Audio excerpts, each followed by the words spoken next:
Jedno od posljednjih pitanja, doživjeli ste fizički napad, to je manje poznato, prošle godine, o čemu se radi i kako je to završilo? Bilo je iskreno vrlo neugodno i završilo je na način da je ta osoba osuđena na zatvor, mislim da je u trajanju 2,5 godine. Jednostavno ne možete vjerovati da u trenutku kada pokušate napraviti dobre stvari u lokalnoj samoupravi, zato zaradite 2 puta pepeljaru u glavu, u predjelu sljepočnice. I mene je srećom spasio mobitel jer sam u tom trenutku telefonirao. Da toga nije bilo, pitanje je bi li danas bio živ ili bi bio možda trajni invalid. Ja mogu reći samo u ovom trenutku da svim drugim strankama zapravo nije problem ono što mi radimo u našim lokalnim samoupravama, jer da imaju mrvu odvažnosti, napravili bi oni to isto. Problem je poruka koju mi nosimo. Je li vas strah nakon toga?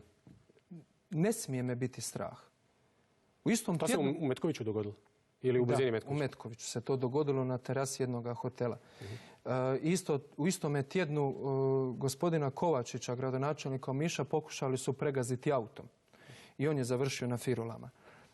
Ne smije me biti strah jer u tom trenutku mi nismo napravili ništa. Jednostavno nisam čovjek koji se da prestrašiti i ako treba poginut ću za ono za što sam krenuo napraviti.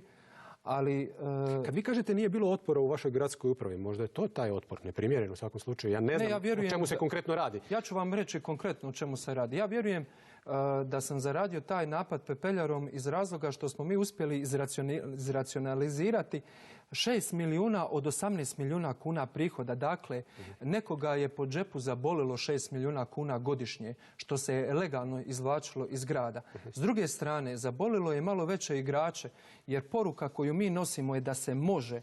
I ljudi moraju shvatiti da se može i smijeniti i da se nakon toga, bez obzira što niste Einstein, mogu promijeniti stvari i u vašim sredinama i na razini države.